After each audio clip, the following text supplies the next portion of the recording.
It's good to be here. I love the energy in the room. My name is Todd Harris. Let me tell you a little bit about myself and then a little bit about my perspective on what's going on in gaming right now. And then I'm going to have a couple people come up and join me and tell you about what my new company is doing related to gaming, which you might find interesting for yourself or a friend, or it might not be a fit at all, but I bet it'll make you think differently about gaming in general anyway. So that's what we're going to do. A little bit about me, a little bit about the company, a little bit about this opportunity in Georgia. So a little bit about me. I love games. It took me a long time to transition from being a tech coding product person into a game developer. I was just talking to someone in the back. They were like, yeah, I studied game development, but I work in IT because it's a lot easier to get a job in IT. Yeah, like 100%. So that was me. I played games from a very young age. I'm very old, so we're talking about literally Pong on the Magnavox Odyssey 2, and then Space Invaders in the Pizza Hut with my dad, and then Casey's Arcade with the quarters, and I was good at everything other than Defender, too many buttons. And I thought 100% I'm going to be a game developer. And when IBM came out with their PC, my dad was a programmer. He got one of the first batch of IBM PCs. I went to the physical bookstore, which used to exist, kids. I bought the big book of basic games. I typed in a game just the way it said, all 5 pages, and then it worked. Not the first time, but eventually. And then I changed 1 or 2 lines, and then the program changed, and it was like mind-blowing experience. Like, this is power. This is the power of manifesting something new in the world. And having my friends over and them playing it, I knew I'm going to be a game designer. Went to UNC, studied computer science, came out with my awesome degree, and of course there was 0 game jobs available whatsoever. And so I settled for a tech job at a big company here in Atlanta called NCR, and I started writing code and moving up the corporate ladder, and I did that. I went to a smaller tech company. I did that. Basically, I grinded in the tech world for 15 years, and I was fortunate that some of those companies did pretty well. Some of them many of you know the name Hi-Rez. 2 of them were with Hi-Rez. Those companies did well, and at the end of it, there was a big pile of cash from those companies. So what do you do with a big pile of cash when you're a geek? You blow it starting your own video game company. So that's what we did. Hi-Rez Studios. Who's familiar with Hi-Rez Studios? Awesome. So at the very beginning of Hi-Rez, literally 2005, Hi-Rez and I we would start a video game company. There was a lot of money there. The fastest way to become a millionaire in the video game industry, as you know, is start out as a multimillionaire. And so we're like, we got enough money. We can do this. Let's start Hi-Rez. There were 4 of us in a room, and we cranked on that company. And to make a very long story short, eventually we found something that worked, and I was there from 2005 until 2019 when we were 450 employees, and I would say those were the glory days of Hi-Rez Studios. Now, why did we think Hi-Rez had a chance of working? It was going to be almost impossible. We knew that because most games fail, and that means most game companies fail. But at that time, we were paying attention to know that gaming seemed like it was going through this revolutionary shift. When I was young, you would go to a store, you would buy a game in a box, they would put the bits in a box, you would take it home, and you would play it primarily by yourself. It was a single player thing mainly, and maybe they were just starting to add online functionality. At the time we were starting Hi-Rez, though, it seemed like gaming was changing. It seemed like, wait, maybe we can develop this game and publish it ourselves right to you digitally, and maybe a lot of the fun would come from playing with other people. The social would be the main thing. Hi-Rez, we never really made or published at least single-player games. Everything was multiplayer online games, so we built the company around that. And it was a big risk at the time. It wasn't clear that would work. Early Hi-Rez folks, maybe just Rick in this room. Where's Rick? So when we published our first game, and like I was talking to people about Steam, they told me Steam was a virus. I mean, this was the day where people said Steam is a virus. Like, if we don't have a box, it's going to fail. Like, this was the time that we were making games. But a little bit of hard work, a little bit of luck and fortune, and we kind of started making games at a wave when digital distribution became hot, online games became hot. We were very early to go free-to-play. Our first game was the very first free-to-play game on Steam. Smite was the very first, other than one title, World of Tanks, free-to-play game on Xbox. Like, we were smart and fortunate and also making good business decisions. Okay, fast forward to now. I believe gaming is going through another significant change, bigger than the one from single player to multiplayer or from box product to digital product. Who here has heard of this report from Matthew Ball on the state of gaming? Raise your hand if you've even seen that this thing exists. Okay, only like 5 people. You should Google this thing and look at it. I would say you'll be a little depressed, like have your favorite beverage with you. It's 250 slides of facts. Like, there's not much speculation. At the end, there's 10 slides of speculation. It's mostly just data around what is going on. If you are at all interested in the game industry, you should look at that. It's free and it's available. But it just tells a story of what's going on in gaming right now. And there's just a lot of changes. We'll get into maybe some of those with the panel, but suffice it to say that in the same way, people don't play Pong anymore, and people don't play Space Invaders anymore, and people don't buy most of their games in a box anymore. People are, in my view, really changing the type of games that they consume and that they play, and that the type of experiences they want to have. And again, you can see 200 slides of exactly that. The author's name is Matthew, and then his last name is Ball, B-A-L-L. And if it's State of Gaming 2025, and if you just Google it, you'll see it. And definitely take a look at that.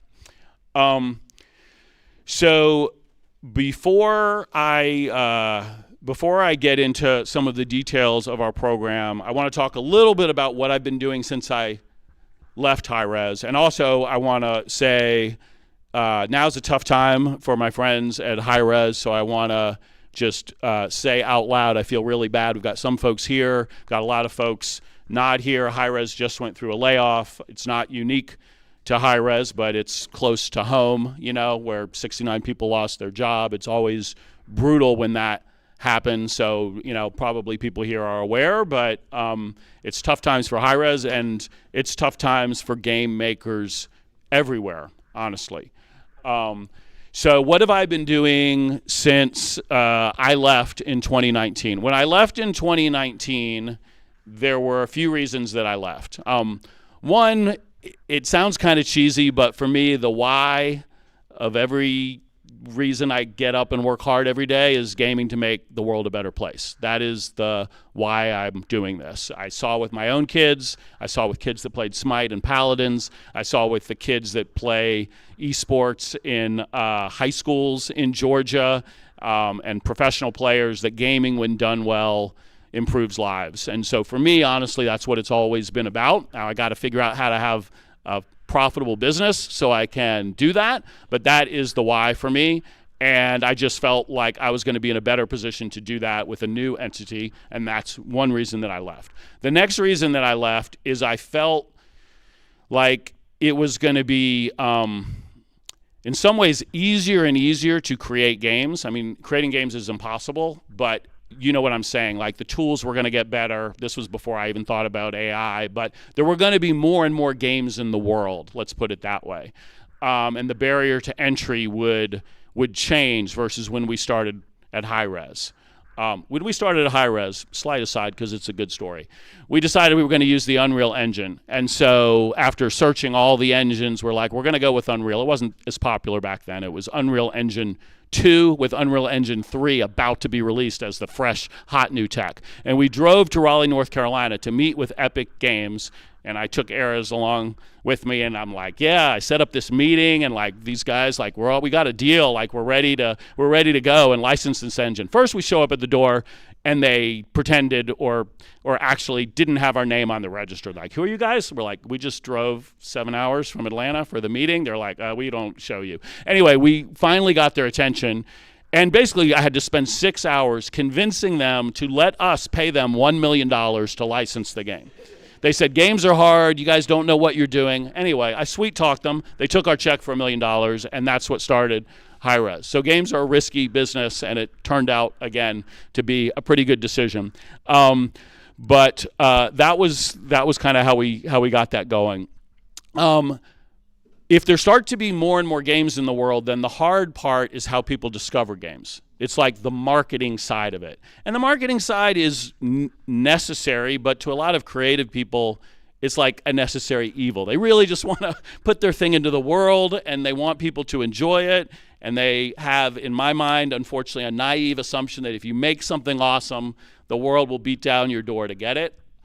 That happens every once in a while. It doesn't happen very often. Like, if those of you who remember Flappy Birds, it was out there for a long time until PewDiePie, the YouTuber, started to play it. Then it became huge.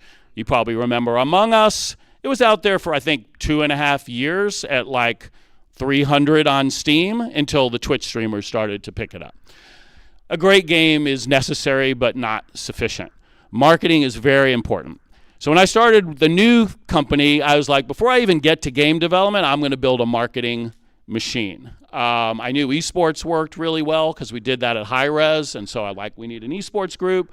I knew influencer marketing worked really well, so I got an influencer marketing group. Now I'm turning attention to game development. So that is me putting investment in certain things. I think the takeaway for all of you is just that realistically, whatever budget you're allocating to your project, even if it's your own time as an indie developer, you need to think about 30 to 50% of your overall budget going to marketing to even have a shot. I'm not saying you can't be successful some other way. I'm telling you other developers all the way up to the AAA Call of Duties that are doing the 10th version of the same game are spending close to 50% of their overall budget on marketing. So marketing is very, very important.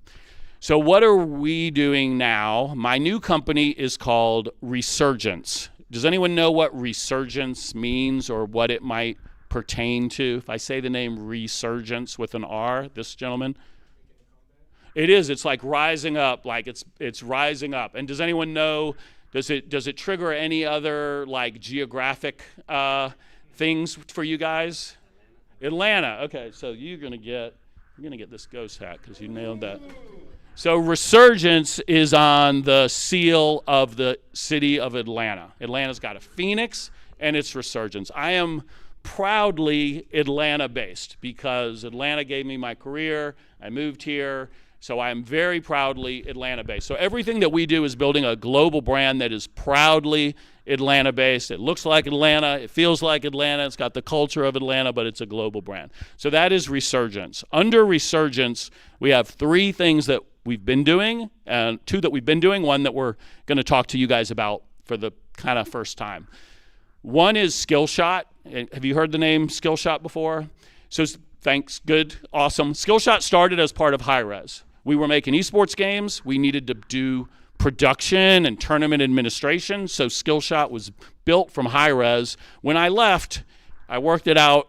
I took Skillshot with me, and we did esports production for the Overwatch Reign professional event when they came, for a Halo event, when an awesome game called Brawl Stars from Supercell launched. We did the first 18 months of all their esports, working with them on the tournament design, the talent, and production in all of North America, Latin America, and Europe. So we kind of had a history of doing esports stuff, and I took that out as the base. So that's what Skillshot does. Next, we got this brand, Ghost Gaming.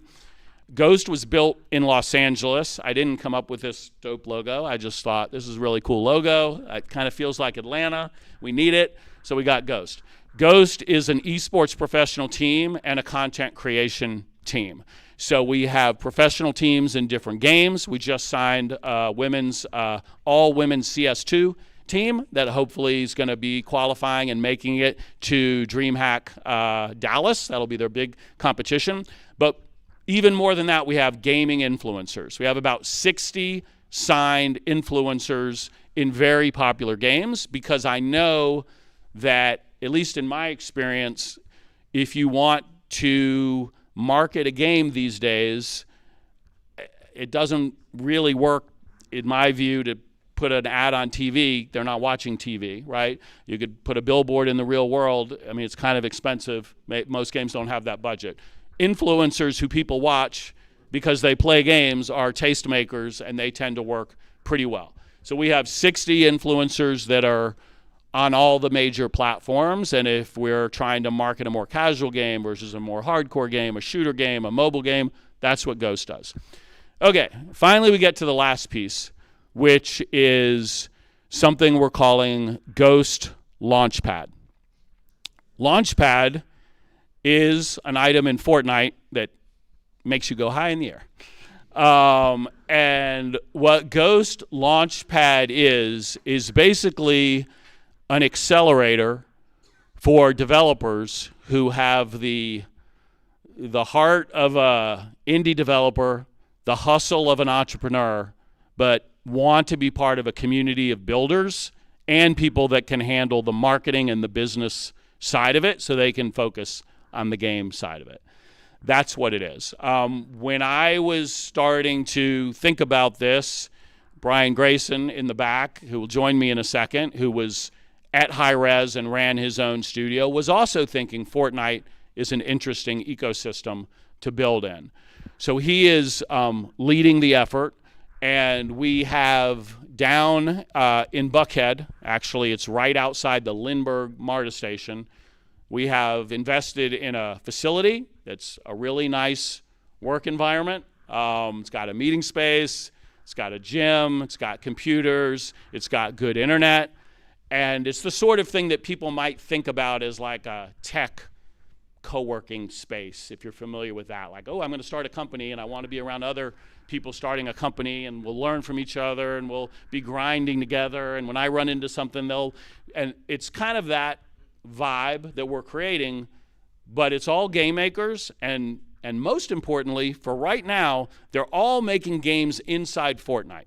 So who's aware you can make game content inside Fortnite? Okay, a lot of people. Cool. One of the things you'll see in Matthew Ball's report is everybody's looking for, where is growth going to come in the game industry? You know, is it going to come from VR or XR? Is it going to come from brand new genres? And you can read the report and you can make your own opinions on where it's going to come from.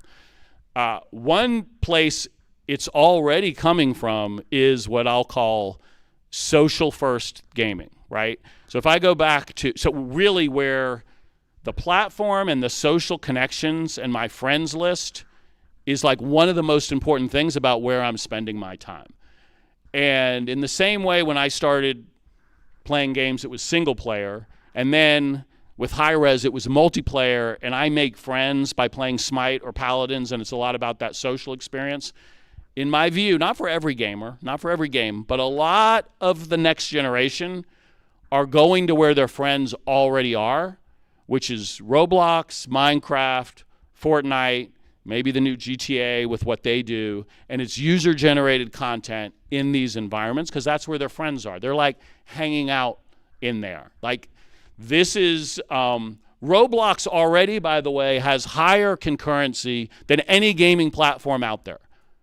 Higher than all of Steam, higher than all of Xbox, higher than all of PlayStation. That's just Roblox, right? Fortnite is a little behind, but we like the tools in Fortnite better. We think we could create more. We've got more experience with it. and we're a publisher partner with them, so we kind of get preferred treatment when it comes to the content that we're publishing. So I'm going to pause because I hit you with a lot, but big picture, what we're doing with Launchpad is that it's an accelerator for indie developers that want to bet on themselves, but they don't want to go it alone. They want to go in it in partnership with us and our resources. So while Brian, and I'm going to ask Ilya to come up here too, but while they're coming up here, I'll open it up for questions while they're coming up here just to because I want this to be like a two-way conversation. So what questions, if anything, do you guys have? Yeah, in the hat.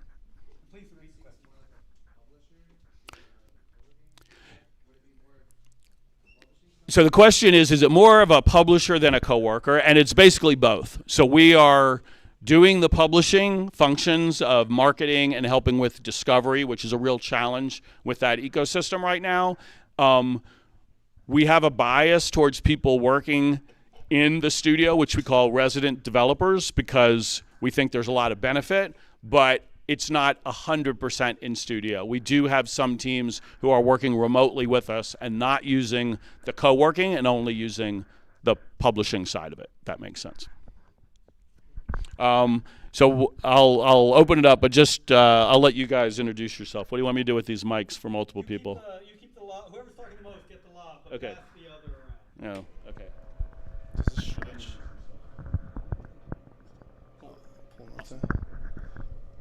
We may want to. That doesn't look like it's going to reach.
Game in StarCraft 2, the first year of its release, which was called Storm of the Imperial Sanctum. So, spoiler, it was a MOBA, which is what I went to work on when I joined Hi-Rez and started on Smite. So, you know, I love making games. I've been doing it for a very long time, and all the way from hobbyist to professional game developer. And I've also worked across a lot of different trades. I've worked on game design, I've worked on publishing, I've worked on law. I'm a licensed lawyer, if you can believe it. That's actually what my first professional job was. I've worked in business development with the best mentor in the business. And as Todd had mentioned, I've also founded my own game studio. And when you're a founder, you kind of have to do everything. It's a very hard job. I don't think, unless you've done it before, you can truly appreciate how difficult it is to build from zero. But I did that. I ran an anime game studio in Atlanta for 4 years, and it was one of the best experiences of my life, and also allowed some tremendous personal growth. These days, I'm building in Fortnite, and we'll talk a little bit more about that, but actually, maybe some of the most fun I've had building games in the last decade. The tool set is incredible, and the ecosystem is really exciting. So that's me, and I'll pass it to Ilya.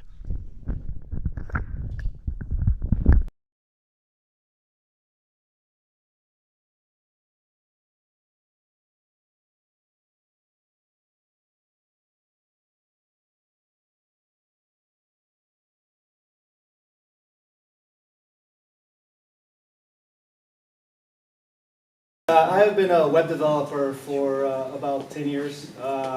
You could say I've been in, as a game lover since I was 10, 12. StarCraft, hacking websites, and playing around with game tools. But primarily, I've always been a web developer. But as of recently, with all the tools coming out, I've been more interested into getting into game development. And it's actually pretty incredible with Fortnite, some of the things that are happening, because it's essentially Unreal 5. right, in Fortnite. You can build a whole game in Fortnite using Unreal 5, which is the same tools that you use anyway. It's pretty fun. I've been doing it, I've been with Ghost making games for about a year. Yeah, it's been 12 months? Yeah, it's been out 12 months, yeah. It's been, honestly, like, a lot of growth, a lot of personal growth, for sure. I've learned a lot about business.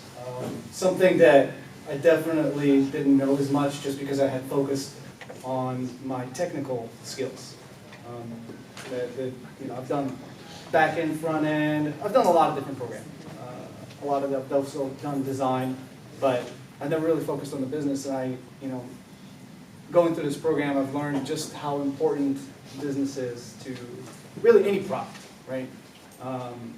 And it's really been it's been a great experience. It's been a great experience.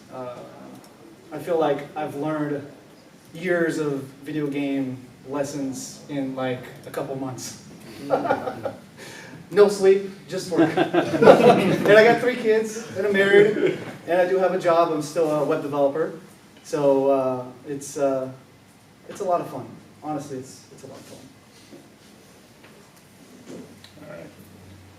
So what questions, if any, do you guys have, either about our perspective on the game industry or about this program? Yes? So with the recent, well, first, how do you guys feel about the recent portable console / PC trend, and how do you think developers will approach that moving forward, since everyone's dipping their toes in now? Yeah, so I mean, I'm mostly paying attention to the Fortnite ecosystem, and that's because, again, I feel like the high level trend is accessibility, cross-play, and again, social first. So one of the things that I'm proud that we did at Hi-Rez is we were very early on free-to-play, and we were very early to do cross-platform, actually ahead of Fortnite. You could play on Xbox, and you could play with your friends on PC, and you could play with your friends on PlayStation. It was a lot of tech, it was a lot of business dealing, and it was a lot of hard work and a lot of tech in the back end. Well now, again, for us, we're leaning into that because that kind of works out of the box with Fortnite. So I'm not going to say I'm an expert on the handheld ecosystem. I'll just say I think if you just look at what Xbox is doing in general with their Xbox Anywhere campaign, right? I mean, really, they say your LG TV is an Xbox. Like, they're moving into games as a service. I don't know how that's going to work for them, but I feel like their big picture, placing less bets on hardware exclusivity and exclusive content, and more bets generally on content everywhere, including PlayStation, including PC. And it's not just them. I think that's a general trend, is when you have IP that works, you want it to be in more places. So that's kind of my take on the general trend there. Can I give a spicy take on it? Sure. I have a spicy take. Oh, nice. Oh, yeah. Okay.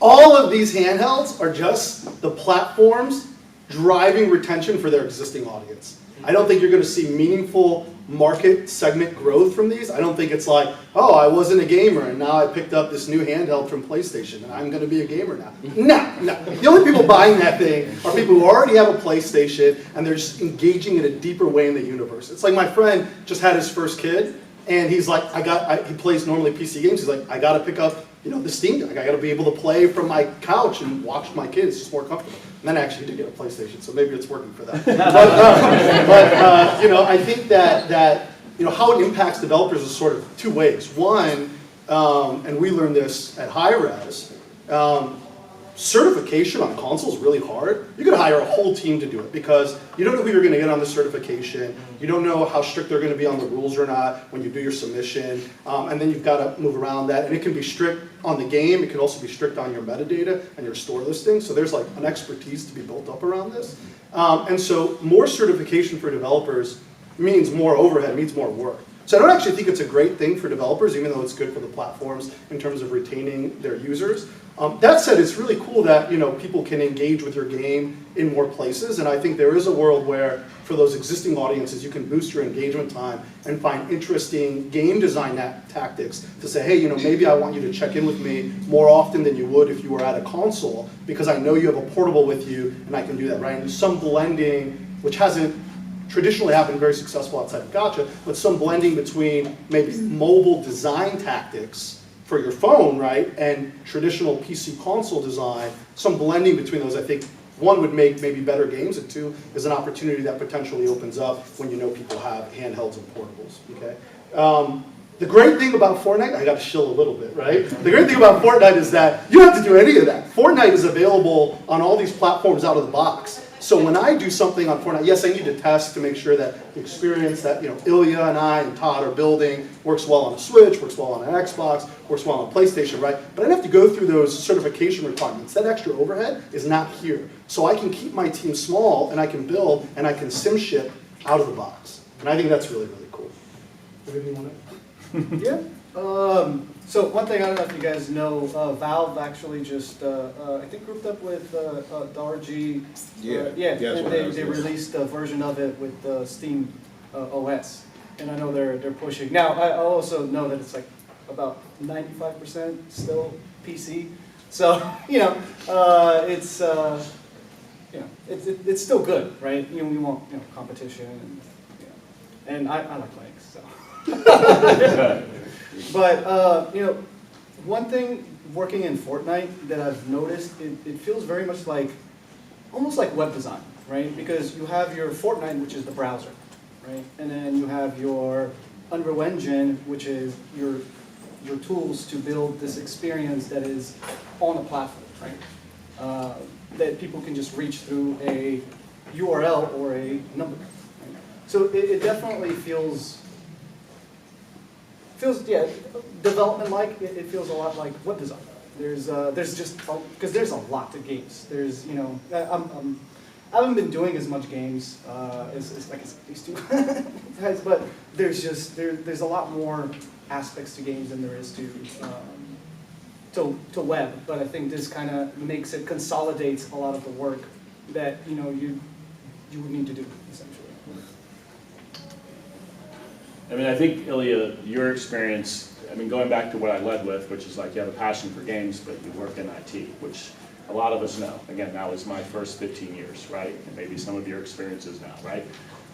You were an IT web developer. You are one still. We would have conversations for snippets every couple of years, checking in. Ilya's like, I really am itching to do games. Like he was a game developer at heart, in the body and job of a web developer. And then when this program was launched, he was one of the first people we reached out to because he had that passion, and candidly because he was in a position where he was kind of in a position where he could bet on himself and bet on his own project. Not everybody's in that position. A lot of us, my kids included, they need a guaranteed income from something next week, and I totally get that. And this program is probably not for you today.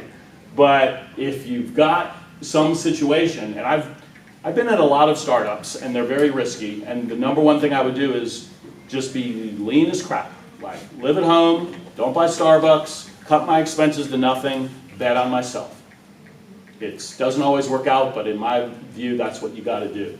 And so whether it's a student that has that situation to live with mom, or someone who's got a job but is passionate about doing this, a lot of you who are indie developers are probably doing it out of passion anyway as your side gig. And I know that's how I was, and honestly, I'm just kind of trying to create a program that I wish was there, because it took me 15 years to get to a point where I could work in games, and if something like this was available, I probably would have done it year 3 while I was still working at NCR back in the day. So anyway.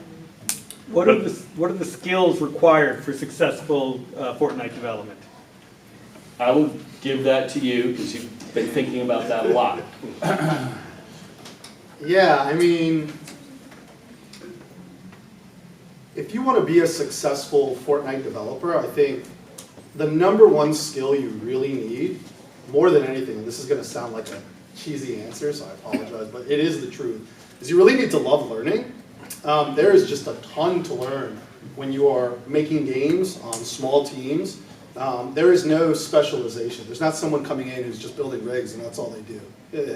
No way, right? You need to really be able to embrace the tools and learn. Sometimes the answers are readily available. You can find them on the Unreal forums, you can find them in Discord communities, on tutorials, on YouTube or TikTok. Sometimes there is no answer and you need to work through the problem yourself. And if that is not an enjoyable process for you, you won't succeed in this ecosystem. I'll just be honest. You really have to love the process of making games and learning, not just playing games. It's fun to play games. Everyone likes playing games. The making of the games is the part you need to love, and the learning. I think that's the #1 skill. Maybe after that is resilience. I think there is a belief that if you make a great game, you had talked about this before, people will just come. Your first game's probably not great. Sorry. That's the truth. You probably built something that you love, that you always wanted to make since you were young, and you didn't think about product market fit, you didn't think about who your target audience was. You were an artist instead of a craftsman. You built for yourself or what you felt instead of building for an audience and actually thinking about what does that audience want and how are you going to do that. And learning to become a craftsman, you need resilience because there's a lot of failure along the way. But the journey is totally worth it. And when you have that first game that really connects with an audience, it doesn't need to be a big audience. You don't need 1 million people playing your game, right? If you have even 100 people who come back every day to play your game, it's going to feel great, and you're going to learn a ton. So I think love to learn, resilience, those are probably the 2 top traits for me. Brian, do you have any top of, you might have to look on your phone, but just to give a sense of like creator payouts. Again, oh yeah. You want to look on your phone? Or No, I know these numbers. Okay, that's what I think. Yeah. Gotta keep in front of mine. So last year, they report on a rolling year-by-year basis. So last year, there were over 400 developers, out of tens of thousands, mind you, 400 developers who made more than $100,000. There were 37 developers that made more than $1 million. And a group of those made more than 10 million. So the opportunity, if you make something that has product market fit, that people want, is tremendous. I mean, that's life-changing money for probably everyone in this room, right? So yeah, so those are the numbers. The other, just on Andrew's skill question, I agree with all of those from I guess a hard skill, technical skill requirement. So we are investing in space, we're investing in marketing resources. We are also building platform tech over time. Fortnite's got an amazing amount of assets out of the box. It's got amazing tech out of the box, but every time we're shipping another like new genre, you know, I'm kind of working on this right now, there's kind of like a kit that is a head start, you know, for developers who want to put something out of their own in that genre. So we're investing in tech that makes things, and we did the same thing at Hi-Rez, we just had a much bigger platform team. But every game was a little bit faster because we would take what we built, you know, in Smite, and we'd start Paladins with that, and we'd start, you know. So we're doing a similar sort of thing. It's just that at the end of the day, while working in Unreal 5 natively, even if you're a very efficient mid-sized studio, you know, you might have 20 people, 40 people, AAA studios, 100 people on a game. Our independent game teams are like 1 or 2 people working with our platform developers. That's what it is. And on that 1 or 2 person team, at this point at least, we recommend that one of those people knows or is willing to learn the Verse programming language, which is unique to the Fortnite ecosystem. Because who's heard of Verse before? Okay, so it's, yeah, so Verse, I mean, they're kind of showing their cards, metaverse. It's not a word that's in anymore. It was like really hype, and then it was, no one mentioned it ever again. But it shows where I believe Epic is going to bet the company, like they're going to build the metaverse in Fortnite and Unreal, that it is a bet the company move, I have no doubt. They want, obviously they've already got concerts, live events, games, they're going after it. And so we want to be the dominant publisher in this world, and we're looking for developers who want to come on that journey. So Verse is a programming language, a little bit of Python, a little bit of object-orientedness, and to do interesting things that are really unique in terms of gameplay and more, which these guys are a lot closer to, you kind of need to know Verse. So we're actually working on our whole set of curriculum around that, but right now it's basically like, yeah, one of the two people needs to be up for learning some Verse in order to do interesting things in the space. Resiliency, you gotta love the playtest process, you gotta love to ship early and often. Some of you here were at our last playtest. The second Saturday of every month, you guys are welcome to come and check it out, although we did sell out last time of our 40 spots, it's free, but our Eventbrite filled up. So we strongly believe in playtesting constantly. So we had 4 different games from different resident developer teams, and we invited in Fortnite players, young, medium, old, parents, and we watched them play the experience, and the developers took notes, and you have to be able to take that feedback and see that sometimes your baby's not as attractive as you thought, and what you thought was awesome, people are just confused about, and that's a big core part of what we think makes great games. And we've also invested in that test lab so that, again, you're focused on making the game, we're going to get the people, we're going to have the computers, so that that's built in. Every month you're going to get more of that feedback, so when you push it online, it has the best chance to succeed. Yeah. So when it comes to the Fortnite software, so I know it's based on like the Unreal Engine, right? Is it more like an expansion of the FPS kit in like the original Unreal Engine, or is it more like you can build like Devil May Cry in Fortnite software? Like, how does that work? Yeah, you can take it and talk a little bit about where it's going with Unreal 6. Sure. Yeah. So first of all, UEFN, which is the Unreal editor for Fortnite, it's the tool that we use, the engine. It's really just Unreal Engine 5, just with a bunch of things restricted that you can't access. And then some new features that are coming to UEFN first before they launch in Unreal Engine 5, like Scene Graph. So it's a very fascinating place to be because there's a lot of flexibility around things that you can change, around game rules, around world building, and then there's also a lot of restriction on things you can't change. You can't change the player, right? No. It's essential in Fortnite that you be able to remain who you want to be, which is whatever your collection is in the locker. I don't know. The other day I saw Snoop Dogg running around and he, was hanging out with Lady Gaga and then a giant banana Rambo. Right? It's a crazy world, right? The point is that that's how Fortnite monetizes. That's so important to the health of the ecosystem. And in this ecosystem, the way developers are paid is engagement payout. We don't sell anything. So Fortnite makes all the money, takes a percentage of the money they've made, and allocates it to a pool that goes out to developers. And so anything that interferes with that would be unhealthy for everybody, right? So we don't change the player. That said, it's a young tool set. So Devil May Cry today, I think would be very hard to do in UEFN. Right. But by the end of the year, I don't think it will be as hard. Because this year we're getting custom items, and we're getting including custom items as custom weapons, right? So I can make my own sword, and I can have it function like Dante's, and I can give you a pistol on the other hand, and let you do sick combos, hopefully. But we don't know, right? We don't have that tool set. Only Epic has that tool set. But the idea that they're moving towards, and the way I think people should think about this opportunity is that Fortnite is no longer a game, it's a platform. Just like Roblox is a platform. And I think it's an evolution of what a platform means. I remember when Steam came out and everybody hated it. I was a CS player. I played in Cal and I went to the CPL. Steam? I'm going to lose my unique low-digit ID? Are you kidding me? It was like the worst thing that ever happened, by the way, when I was young. It's like small problems now. It was the worst thing ever at the time. I was very upset. Okay, and nobody wanted it. So why would we download this stupid client to play a game I can already play without the client?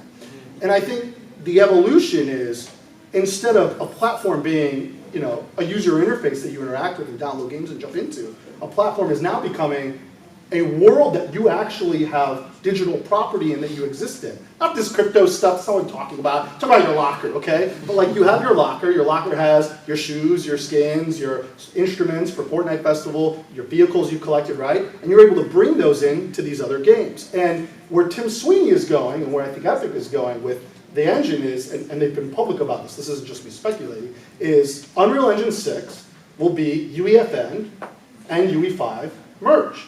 Verse is not going anywhere. As a language that you invest in, Verse is going to be the language of Unreal Engine 6. That's already been stated. If you learn Verse, you are investing in the future of your game development career. Not only that, you're actually ahead of your peers, because your peers are probably still using Blueprints and C++. You need C++ for some things, especially if you're going to ship outside of Fortnite. But if you're shipping in Fortnite, all you need is Verse. You're not going to write any C++. Let me add on to that, because you hit a lot of important things. I mean, one thing that you kind of glossed over, you could think of this as a good thing or a bad thing, but you got to make a good game, you got to market the game, we're taking care of that, and then you got to monetize the game. Like, what are people going to buy? Well, how do I monetize it? Are they paying for power? Is it pay to win? Am I going to put content? So Fortnite, for good or bad, you do not worry about monetization. You're focused on basically engagement. How do I make something that a lot of people are going to find fun and spend a lot of time? That, you can't sell anything in the game. You just get a distribution of money based on how many player minutes your experience is taking. Might be good, might be bad, maybe Epic changes their mind one day. But right now it's a very clear goal. You don't have to think about what you're going to sell. Fortnite's selling all their skins. You're making something really fun, right? So that's the creative freedom it currently has. And then as Brian said, what we believe will happen, because Epic has said it'll happen, is whenever they get to Unreal 6, if you make a game in Fortnite, maybe you make it on your own, maybe you make it with us, and it actually is cool, it takes off. Maybe you're earning some money. Maybe there's a new IP that comes out of that.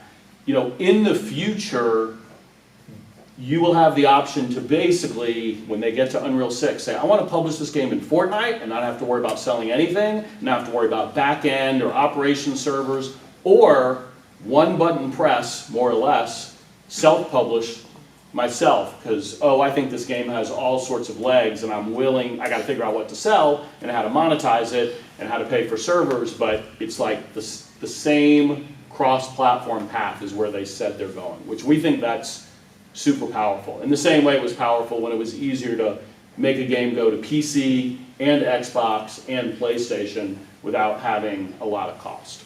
So that's where they're going. I've got a couple questions from online that are related. From Media on YouTube, is there a certain type or genre of games that thrive in UEFN specifically, or all genres a viable business prospect in UEFN? No, not today. That is the brutal honesty, okay? One of the first things I work with new developers on in our program is product market fit. Who knows what product market fit is, by the way? Raise your hand. It's crazy to me. That's crazy. Product market fit is a fancy word of basically saying you're making a game for a very particular audience, and you know that that audience wants your game, and you've validated that. And you can do that without ever building a game, okay? Most people who are independent developers don't do that, and it's crazy because you'll spend 3, 5, 7 years of your life building this game. You don't even know if anybody wants it besides you. If it's just for you, that's okay. If you're trying to make a business out of it, that's not okay. So Fortnite audience has very specific tastes today, and they're evolving. Every month, a new game will break out in Fortnite that changes the kind of audience and the kind of game you can make, okay, and what the audience's preferences are. But today you are building for Fortnite players. So if your plan is, hey, I'm going to launch UEFN and I'm going to figure out how to build Genshin Impact. Yeah, no one's going to play that game. I'll play it because I think that's awesome, but nobody else is probably going to play it, okay? If you're going to go in and you're saying, hey, I want to build a tycoon game, and there are all these different subgenres of tycoons. There's tycoons where I build up a base. There's tycoons where I'm collecting resources, like an idle game and getting stronger. There's tycoons where I'm battling with other players. Yeah, that's something you can build. And so at any point, an analysis needs to be done on what kind of games you can make and why, and is there an audience? And so I think that's true today in Fortnite. Some of the most popular genres are obviously third-person shooter combat, right? That's native Fortnite and VR. Tycoon, prop hunt, something that we've been looking at. They just recently added a first-person mode, so FPS. Horror games that are immersive. There's crafting games. There are some games like Guess Who, but renamed for Fortnite, that do extremely well. So there's an analysis that needs to be done around what genres have room for competition, and we help with that. Maybe one more. I don't know. Andrew, do we have a time? I want to make I'm sure. fine with us keeping You're going. okay? I do want Okay. to get if you have your game, you want to demo, if you want to go set it out, or you can stay in here and keep listening. We'll go at least another 10 minutes. I think there are a lot of questions. Okay, cool. Yeah. Would you say that having like a job in IT or like web development could become like the open door to getting a job in game development? So I think it would be helpful if you talked about the passion. Yeah. So, I'm not, I think that any skill is useful, right?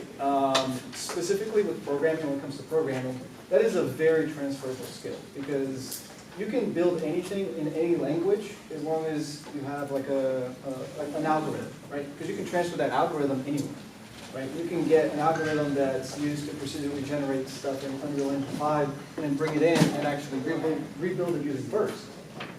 Right, and that's something that is going to be done a lot more with Scene Graph and all the tools that come out.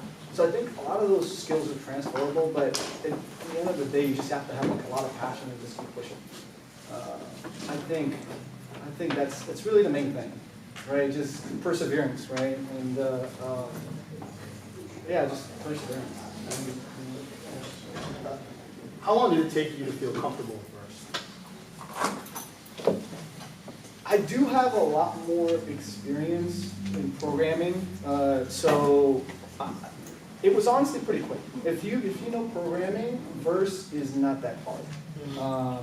There's just like any language, it's a syntax thing, right?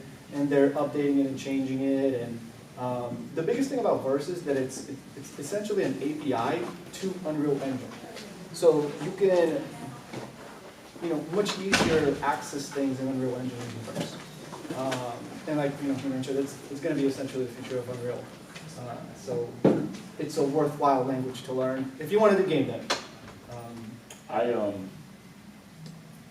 Yeah, I mean, broader than Verse or Fortnite, if you're asking, if the question is just, IT and how good or bad is that as a path to get into games, I mean, I still think it's a good path. I mean, you can read a lot of things out there and no one really knows which jobs AI is going to impact more than others at the end of the day, but like when my son was thinking he wanted to get into games, first it's like, well, what are you passionate about? And he happened to be passionate about programming, and I was like, well, if I had to bet right now, I don't really know, but if you are passionate about programming, then go for that, because it's probably programming or IT, a good-ish path to get into games and a good-ish path to find another job regardless. I mean, gaming is tough. Everyone in here knows, right? I mean, I am always very candid that if you have a programming job, to have an equivalent programming job in games, you will probably take a pay cut.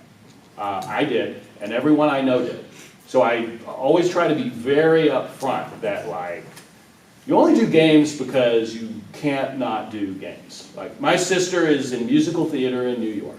She has a very difficult life. She makes a lot of sacrifices. You know why she does that? Because she can't not do musical theater. It is a calling. She has to do musical theater. So she arranges her things around doing musical theater, and it's amazing. Because when she's on stage, she's the top of the world. But it's a very deliberate choice. And just being honest, like, that's how the game industry is. So, yes. I'm going in marketing and stuff that you talked about earlier, though, and there was like a question, because I'm part of like with a little studio that we've come up with it, and one of the things is like, what's like the best low cost marketing strategies you can think of, like for somebody who's like publishing their first game or something like that? Yeah, so the question is, what's the best low-cost marketing strategy for someone publishing their first game? And I'll assume this is not specific to Fortnite. And there might be other takes. To me, the best low-cost marketing strategy is free to start, which is start with a Discord community of your own that you're giving early glimpses to the game to, and building real, authentic fandom, and it costs you nothing but your time. So I would start with that.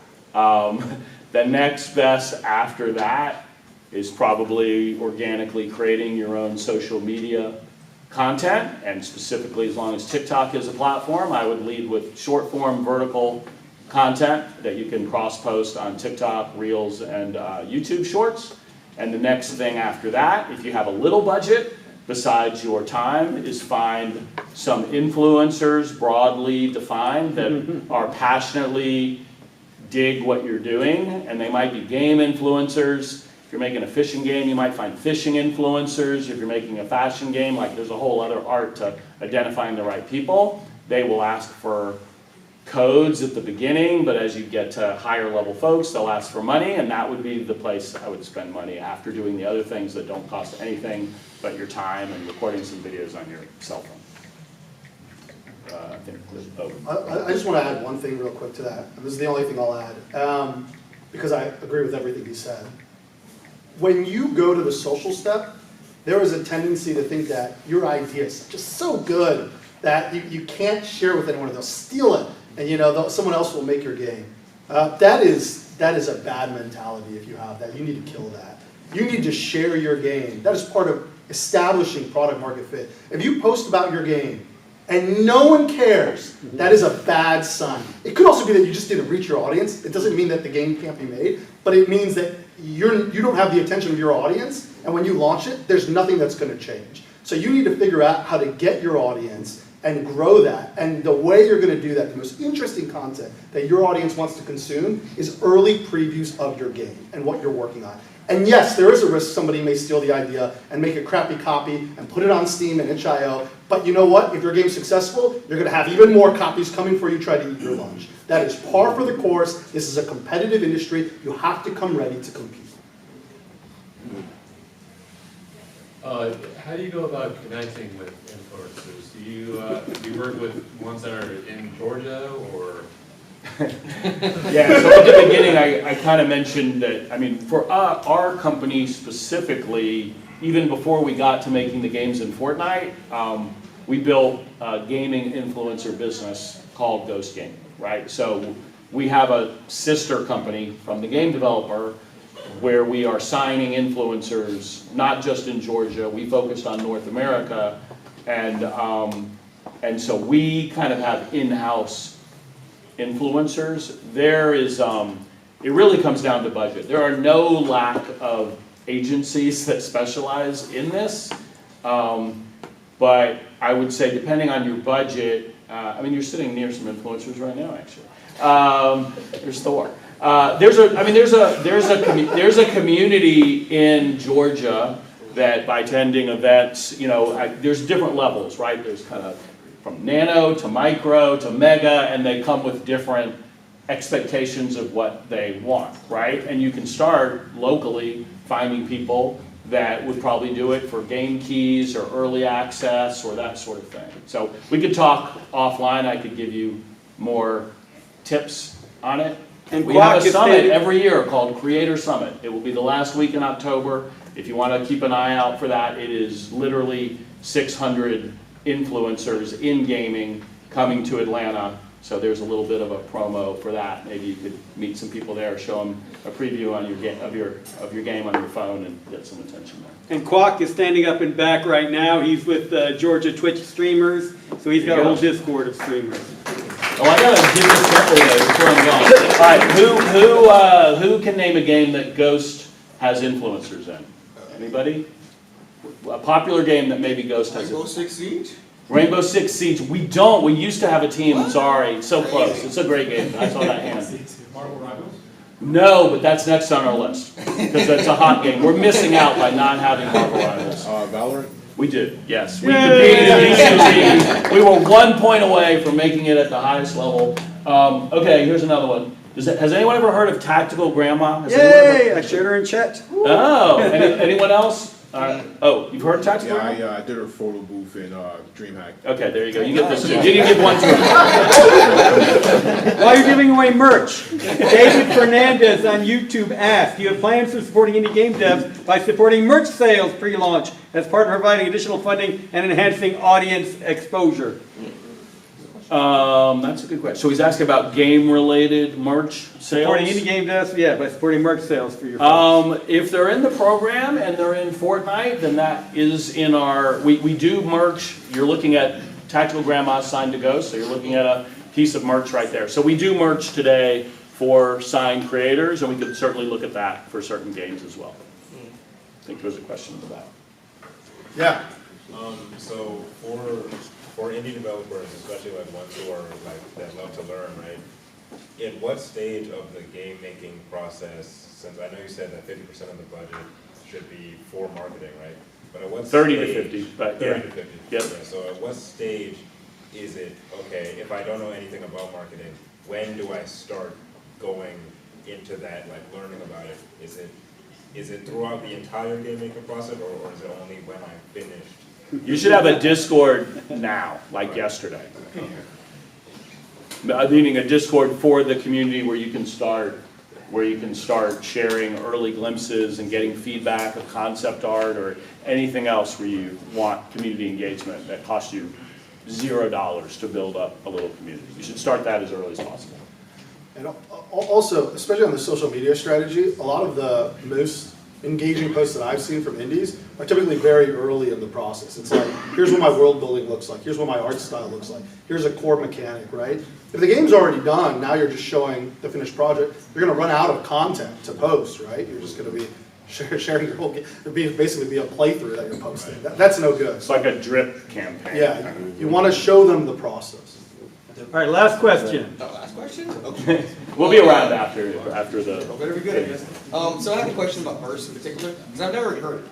So when it comes to like building a game in particular, right? Do you think that like blueprints are better for someone who's starting? I only know like a basic amount of coding for C+ and C#. So I think it's better to like use blueprints while developing your game, or use Verse or C+. Blueprints suck. I actually think the step is a little different if you're flexible on the engine where you're building. So if you're building in UEFN for Fortnite, I think you start with no code build. And you can ship a full multiplayer game, stable, that you can play with friends in under 3 hours. I promise. It's not going to be big scope. It's going to be like a simple box fight. But you'll be able to do it in under 3 hours, get in with your friends, play, have fun. That experience that Todd was talking about where he was just changing a few things and the game was changing and his friends were like, wow, this is awesome, like years ago. You can do that in Fortnite pretty quickly today. After you get, and by the way, the reason that's possible is there are things called devices in Fortnite that Epic has built to allow you to basically Lego together your game, right? So you world build, you drop in a device that has specific functionality. Let's say you want a capture point. Okay, here's a capture point device. I drop it in. Now you have a working capture point. You don't have to code anything. You just drop something in from the content browser.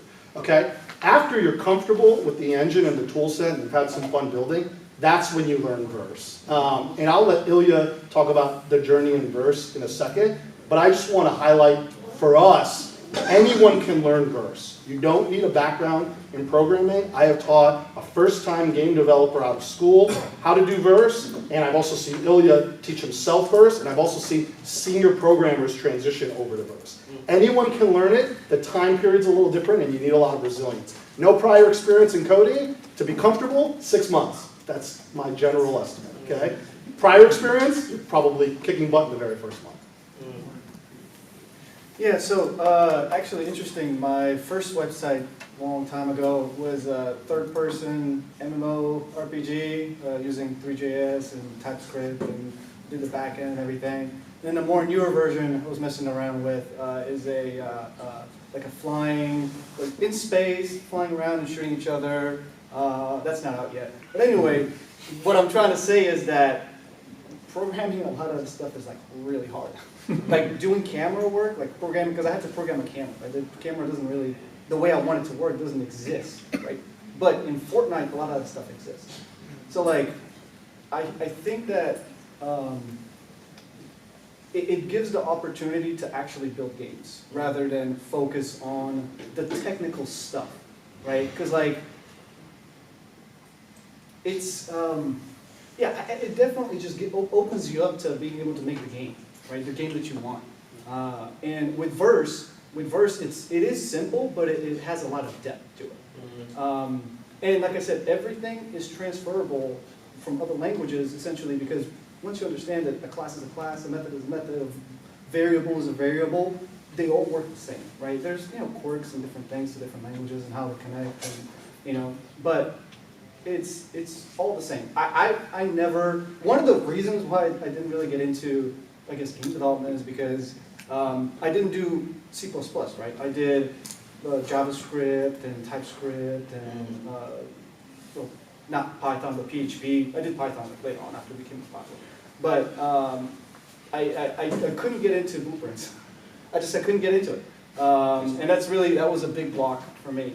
But what really made it easier to get into game development was just the fact that I could build the game, right? Without having to spend so much time on figuring out why my camera is turning upside down whenever I go 360, and it's a lot of fun. All right. Are you? I also think, just real quick, Verse is not very old. The language is less than 2 years old. No.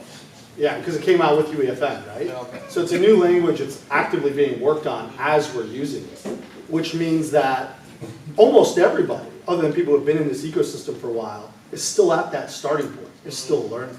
So if you spend even a month studying Verse, you're probably ahead of like 95% of your peers. And there's great learning information out there, and there's great programs like ours to be able to learn Verse and to be able to level up. And I think that when you make a game, I think what Ilya was saying, right, spend time making a game instead of making technology, right? When you make a game using Verse, you're also leveling up as a game developer, even if you've never coded before, because now you're understanding what is it that these game programmers do, right? You're learning about that. You're not learning how to program a back end. That's something else. You don't need it, right? Because the back end is hand delivered to you. So, yeah. Well, I know we want to move on. One last word, sounds great. Okay.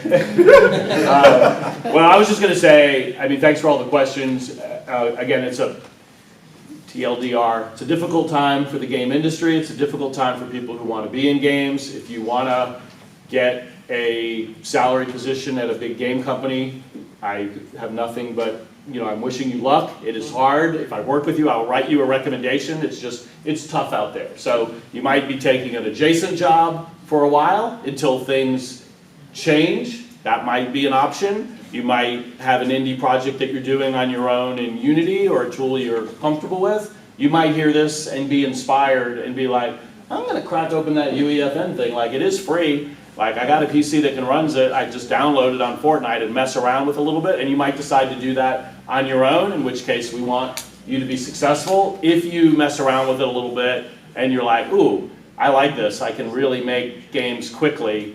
And I'm interested in hearing more about this program, then follow up with us, and we'd be happy to talk with you about what we got going on and if it's a fit. So, all right. Leave you with that. Let's hear it for Resurgence. Todd, Ryan, Amelia, thank you all very much. They will hang out and answer some more questions. We have games out there to try. A few people I want to introduce again. Ryan is our GGDA Atlanta chapter president. We have Rachel Latore, who is head of the Best in Georgia contest. Dr. Unity James Simpson with Cell Block Gaming here. So if you have Unity questions, come see him. And Zane, back over there, the guy who dressed really down for tonight. Great art classes from Dan right here. If you aren't taking art here, Gwinnett Tech, take hands from him. I guess, Dove, you're willing to talk about serious games. So if you're interested in the serious games side, talk to Dove in the cool hat back there. I already pointed out Crazy and Quack in the back. Thor got pointed out as well. And thank you, Shane Archibald, for all the hospitality here at Gwinnett Tech. And we'll see everyone else at that. We'll see you at Engage Back, and we'll see you at Field Travel Resurgence. Thanks, everybody. Play Games Network. Say first. Somebody wants Twitch socks. He has Who wants Twitch socks? Who that? You asked for it.